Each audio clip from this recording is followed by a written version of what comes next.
नमस्कार, स्वागत है आप सभी का न्यूज इंडिया पर। आपके साथ मैं हूं आंचल कात्यान। आज देश में बीजेपी का परचम लहरा रहा है। उत्तर प्रदेश से लेकर मध्य प्रदेश तक बीजेपी की सरकार है। पूर्व उत्तर में भी कमल खिल चुका है। उत्तर भारत के जिन राज्यों में अभी वो सत्ता में नहीं है, वहां प्रमुख विपक्षी दल है। पश्चिम बंगाल में भी ऐसा ही है, लेकिन अभी भी बीजेपी का विजय रथ दक्षिण में जाकर बार बार रुक जा रहा है। यही वजह है कि पीएम मोदी के नेतृत्व में बीजेपी इस बार दक्षिण विजय के लिए सारे समीकरण साध रही है। ये खास रिपोर्ट देखिए।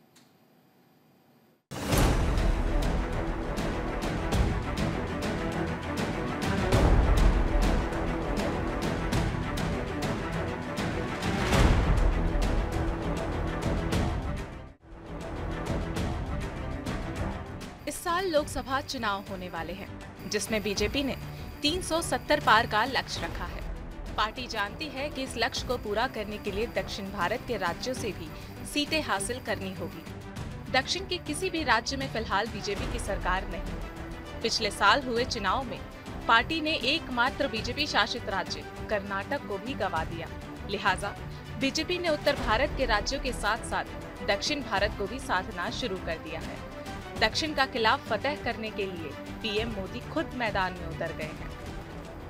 आज देश में बीजेपी का परचम लहरा रहा है। उत्तर प्रदेश से लेकर मध्य प्रदेश तक बीजेपी की सरकार है। पूर्वोत्तर में भी कमल खिल चुका है। उत्तर भारत के जिन राज्यों में अभी वह सत्ता में नहीं है, वहां प्रमुख विपक्षी दल है। पश्चिम बंगाल में भी ऐसा ही है, लेकिन अभी भी बीजेपी का विजय रथ दक्षिण में जाकर बार बार रुक जा रहा है। यही वजह है कि पीएम मोदी के नेतृत्व में बीजेपी इस बार दक्षिण विजय के लिए सारे समीकरण साध रही है। दक्षिण का किला क्षेत्रीय दलों के सहयोग के बिना कोई भी राष्ट्रीय दल जीतने की स्थिति में नहीं है। यहाँ कुल 131 लोकसभा सीटें आती हैं, जिनमें कर्नाटक में 28, तेलंगाना में 17, आंध्र प्रदेश में 25, तमिलनाडु में 39, केरल में 20, पुदुचेरी और लक्षद्वीप में एक सीट है। साल 2019 के लोकसभा चुनाव के नतीजे को देखें तो बीजेपी 30 संसदीय सीटें जीतने में सफल रही थी, जबकि कांग्रेस 27 सीटें और क्षेत्रीय दलों के खाते में 74 सीटें आई थी, जिसमें ज्यादातर गैर बीजेपी दल थे। तो वहीं प्रधानमंत्री मोदी 2 महीने से भी कम समय में तीसरी बार केरल के दौरे पर रहे। वो तमिलनाडु भी गए। लोकसभा चुनाव से पहले हो रहे इस दौरे के कई मायने निकाले जा रहे हैं। अब पीएम मोदी का क्या तमिलनाडु प्लान है, आइए जानने की कोशिश करते हैं। बीजेपी का तमिलनाडु प्लान। पहला, तमिल काशी संगमम। 2 साल में पीएम मोदी की पहल पर उनके लोकसभा क्षेत्र वाराणसी में तमिल काशी संगमम का सफल आयोजन हो रहा है। दूसरा, हिंदू कार्ड। राम मंदिर में प्राण प्रतिष्ठा के पहले पीएम मोदी ने तमिलनाडु के रामेश्वरम के पास डुबकी लगाई, रामानाथ मंदिर में पूजा की, रामायण पाठ में भी उन्होंने हिस्सा लिया और रामेश्वरम में मेगा रोड शो भी किया।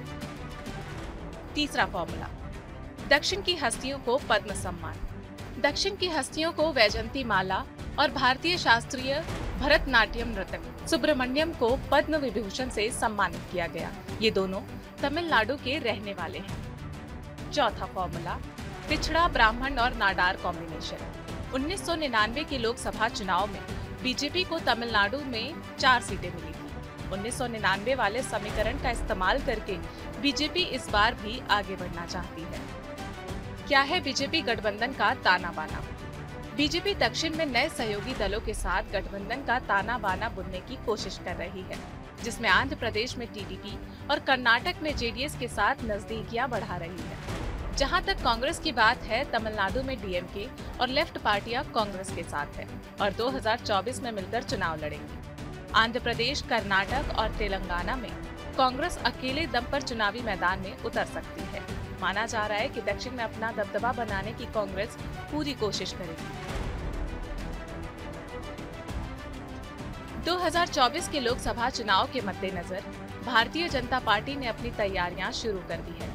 बीजेपी इस वक्त दक्षिण भारत के राज्यों में अपने आप को मजबूत करने के लिए अथक प्रयास कर रही है और साथ ही दक्षिण के लोकसभा सीटों पर जीत हासिल करने के लिए बड़ा प्लान भी तैयार कर रही है।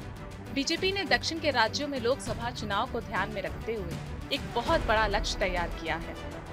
2019 के लोकसभा चुनाव में बीजेपी ने 5 दक्षिण राज्यों की 130 लोकसभा सीटों में से 29 सीटें ही जीत सकी थी और इसमें भी 25 सीटें कर्नाटक से आई थी। अगर कर्नाटक को हटाकर बाकी राज्यों की बात करें तो बीजेपी तमिलनाडु, केरल और आंध्र प्रदेश में तो अपना खाता तक नहीं खोल पाई। लेकिन पार्टी ने एक बार फिर से साउथ मिशन पर एक बड़ा लक्ष्य रखा है, जिसका नेतृत्व खुद प्रधानमंत्री नरेंद्र मोदी कर रहे हैं। पीएम मोदी 5 दक्षिणी राज्यों में चुनाव प्रचार में काफी समय दे रहे हैं। कई विकास परियोजनाओं की शुरुआत भी की है उन्होंने। प्रधानमंत्री मोदी का दक्षिण भारत का ये दौरा ऐसे समय पर हो रहा है जब कुछ महीनों में लोकसभा चुनाव होने वाले हैं। इस दौरे को चुनाव से भी जोड़ा जा रहा है। न्यूज़ इंडिया के लिए प्रिया राय।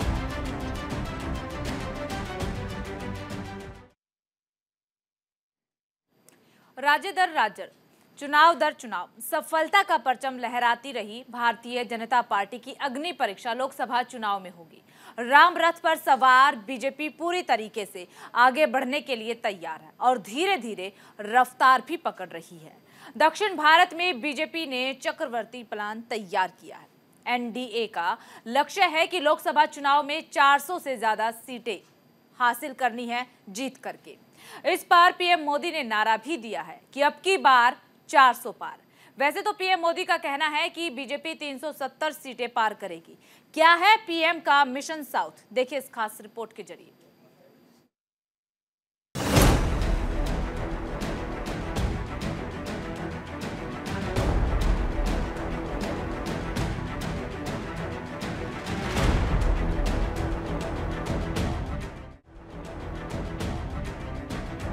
राज्य दर राज्य, चुनाव दर चुनाव सफलता का परचम लहराती आ रही है बीजेपी। भारतीय जनता पार्टी की इस बार अग्नि परीक्षा लोकसभा चुनाव में होगी। रामपथ पर सवार होकर बीजेपी पूरी तरीके से आगे बढ़ने के लिए तैयार है और धीरे धीरे रफ्तार भी पकड़ रही है।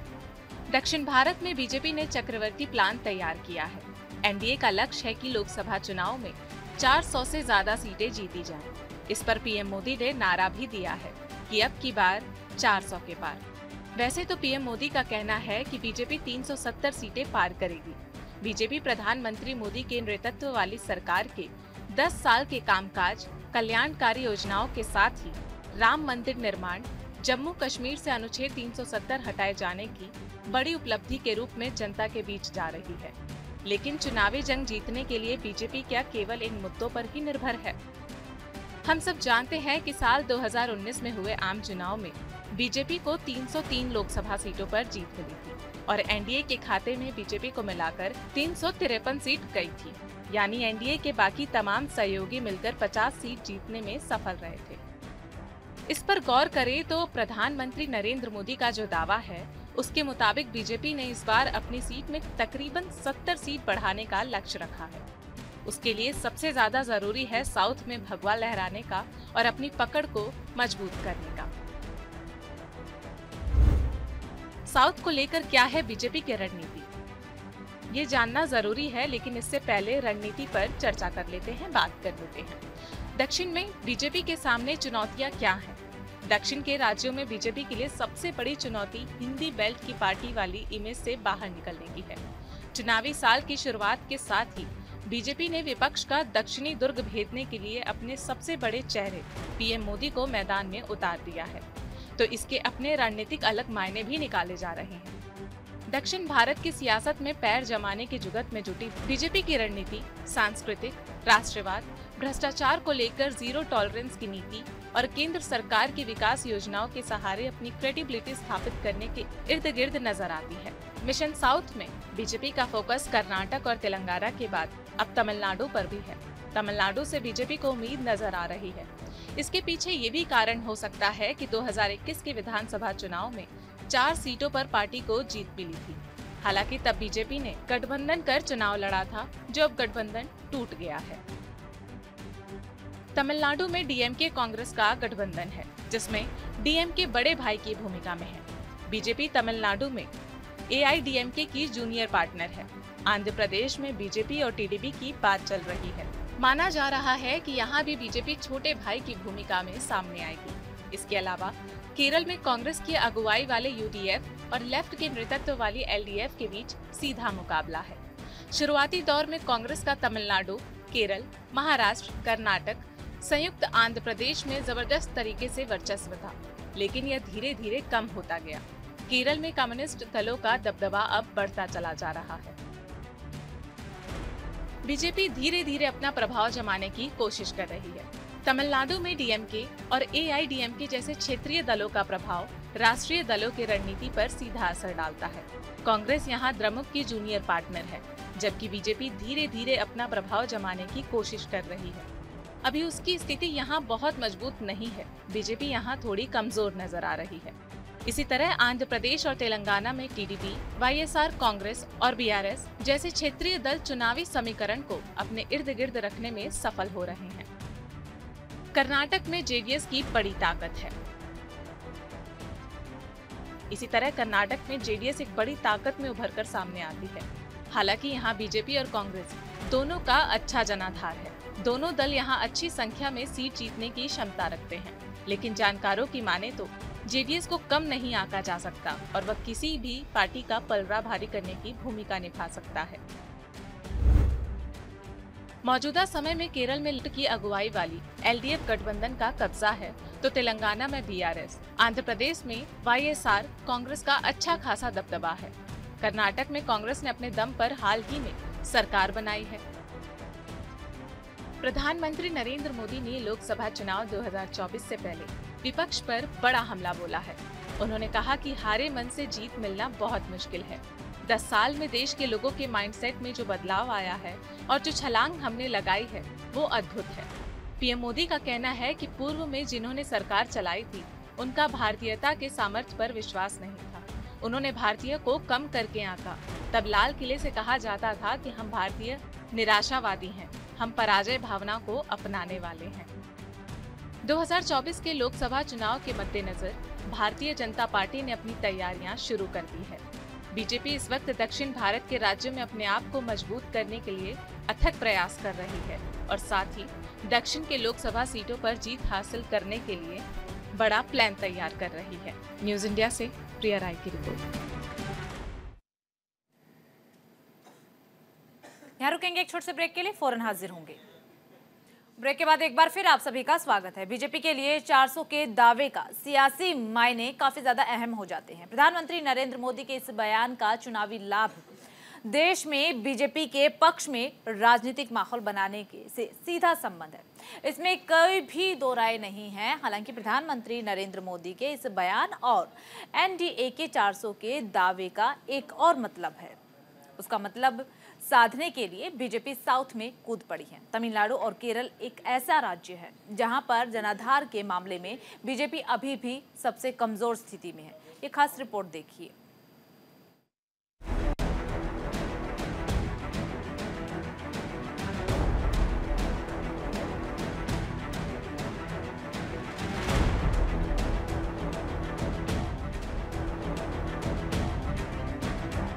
साल 2024 के रण का मैदान सज चुका है। कहां से कौन होगा मैदान में महारथी, चुनने का दौर आ गया है। 2024 की सबसे बड़ी सियासी लड़ाई करीब करीब सामने आ चुकी है। सियासी चालों, वादों और दावों से आगे बढ़कर अब बारी सीधे एक्शन की है और प्रधानमंत्री मोदी अब पूरी तरह से एक्शन मोड में आ गए हैं। पीएम मोदी लोकसभा चुनाव से पहले कर्म पथ पर निकल चुके हैं। लोकसभा चुनाव से पहले प्रधानमंत्री लगातार देशवासियों को सौगात दे रहे हैं। अलग अलग राज्य में जाकर पीएम मोदी लगातार कई परियोजनाओं का शिलान्यास और उद्घाटन कर रहे हैं। इस दौरे के दौरान प्रधानमंत्री ने मिशन दक्षिण के तहत केरल के तिरुवनंतपुरम में विक्रम साराभाई स्पेस सेंटर पहुंचकर करीब 1800 करोड़ रुपए के 3 स्पेस प्रोजेक्ट्स का उद्घाटन किया और फिर अंतरिक्ष मिशन गगनयान का रिव्यू किया।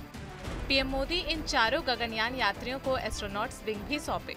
पीएम मोदी ने कहा कि इन 4 शक्तियों पर 140 करोड़ भारतीयों की आकांक्षाओं को अंतरिक्ष तक ले जाने की जिम्मेदारी है।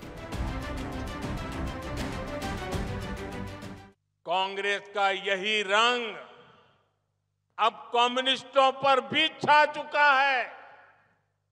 केरला में उनकी भी सरकार इसी मॉडल पे चल रही है, क्योंकि ये लोग केरला में तो एक दूसरे के दुश्मन है, लेकिन केरला के बाहर बाकी देश में ये एक दूसरे के बीएफएफ यानी बेस्ट फ्रेंड फॉर एवर है। आप देखिए केरला में ये लोग एक दूसरे पर हत्या का आरोप लगाते हैं, एक दूसरे के कार्यकर्ताओं का जीवन संकट में डालते हैं। लोकसभा चुनाव से पहले सभी पार्टियों ने कमर कस ली है। एनडीए 400 पार के स्लोगन के साथ चुनावी मैदान में ताल ठोक रही है। इस आंकड़े को पार करने के लिए बीजेपी पूरी मेहनत करती नजर आ रही है। पीएम मोदी लगातार देश के हर क्षेत्र का दौरा करते दिख रही है। दक्षिण भारत जीतना बीजेपी के लिए कुछ कठिन ही बताया जा रहा है। प्रधानमंत्री 2 दिन के तमिलनाडु, केरल और लक्षद्वीप दौरे के दौरान तमिलनाडु के तिरुचिरापल्ली में एयरपोर्ट के नए टर्मिनल का उद्घाटन किया और भारतीदासन यूनिवर्सिटी के दीक्षांत समारोह में भी शामिल हुए। पीएम मोदी के तमिलनाडु के तिरुचिरापल्ली में करीब 20,000 करोड़ रुपए की लागत से कई विकास परियोजनाओं का लोकार्पण और शिलान्यास किया प्रधानमंत्री ने। पीएम मोदी भेदेंगे दक्षिण का दुर्ग, क्या है बीजेपी का साउथ प्लान? दक्षिण भारत बीजेपी के लिए कितनी बड़ी चुनौती है? कर्नाटक की 28 लोकसभा सीटों में 25 पर बीजेपी के सांसद हैं, जबकि वर्तमान में राज्य में सिद्धारमैया की अगुवाई में कांग्रेस की सरकार है। आंध्र प्रदेश में 25 में से कोई भी सीट बीजेपी के पास नहीं है, यानी यहाँ से बीजेपी के सांसद की संख्या 0 है। राज्य में वाईएसआर कांग्रेस की सरकार है और जगन मोहन रेड्डी मुख्यमंत्री के पद पर काबिज हैं। केरल की बात करें तो यहाँ की 20 में से किसी भी सीट पर बीजेपी के सांसद नहीं है। सूबे में मार्क्सवादी कम्युनिस्ट पार्टी की सरकार है और पिनाराई विजयन यहाँ के मुख्यमंत्री हैं। तेलंगाना में 13 में से 4 सीट बीजेपी के कब्जे में है। सूबे में कांग्रेस पार्टी सत्ता में है और रेवंत रेड्डी प्रदेश के मुख्यमंत्री हैं। तमिलनाडु पर नजर डालें तो यहाँ के 39 में से कोई भी सीट बीजेपी के पास नहीं है। प्रदेश में डीएमके पार्टी की सरकार है और एमके स्टालिन के हाथ में प्रदेश की कमान है। साल 2024 के लोकसभा चुनाव में प्रधानमंत्री नरेंद्र मोदी का 400 प्लस का टारगेट है। इस टारगेट को पाने के लिए बीजेपी ने जोरदार तैयारी की है। बीजेपी ने एक संकल्प पत्र सुझाव अभियान की शुरुआत की, जिसमें 15 मार्च तक लोगों से सुझाव मांगे जाएंगे। फिर बीजेपी इन सुझावों को पार्टी के संकल्प पत्र में शामिल करेगी। 2024 के चुनाव से पहले पीएम मोदी बार बार लोगों को मोदी की गारंटी का भरोसा दे रहे हैं, यानी इस बार चुनाव में मोदी की गारंटी की बड़ी भूमिका होगी। ये बात बीजेपी अच्छे से जानती है, इसलिए बीजेपी इस बार चुनाव में कोई कसर नहीं छोड़ना चाहती। ऐसे में बीजेपी अपना पूरा फोकस साउथ के राज्यों पर कर रही है, जिसकी कमान खुद प्रधानमंत्री नरेंद्र मोदी ने संभाल ली है और लगातार साउथ के राज्यों का दौरा कर रहे हैं। प्रधानमंत्री विकास कार्य की सौगात दे रहे हैं। पीएम मोदी पिछले 2 महीने में केरल का 3 बार दौरा कर चुके हैं।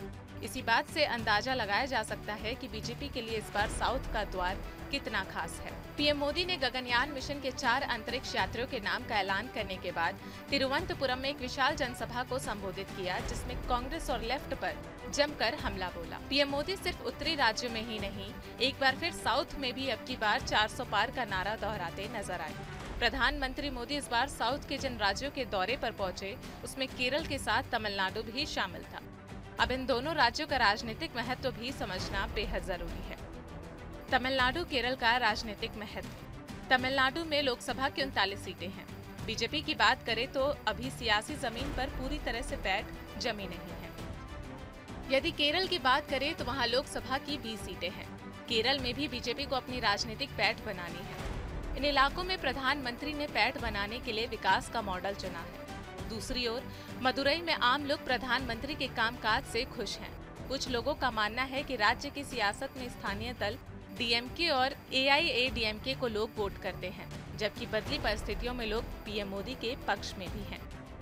बीजेपी के लिए 400 के दावे का सियासी मायना काफी अहम है। प्रधानमंत्री मोदी के इस बयान का चुनावी लाभ के लिए देश में बीजेपी के पक्ष में राजनीतिक माहौल बनाने से सीधा संबंध है, इसमें कोई दो राय नहीं है।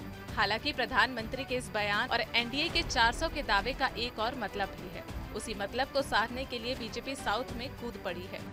तमिलनाडु और केरल ऐसा राज्य है जहां जनाधार के मामले में बीजेपी अभी भी सबसे कमजोर स्थिति में है, जिसे मजबूत करने के लिए पीएम मोदी लगातार लोगों के बीच में जा रहे हैं। पीएम मोदी ऐसे समय में दक्षिण भारत की ओर रुख कर रहे हैं, जब देश में लोकसभा चुनाव की तैयारी चल रही है। दक्षिण का किला ऐसा रहा है जिसे अभी तक बीजेपी पूरी तरह से भेदने में सफल नहीं हो पाई है। यही वजह है कि कहीं न कहीं इस दौरे को चुनाव से जोड़कर भी देखा जा रहा है। न्यूज़ इंडिया के लिए प्रिया राय की रिपोर्ट। यहाँ रुकेंगे एक छोटे से ब्रेक के लिए।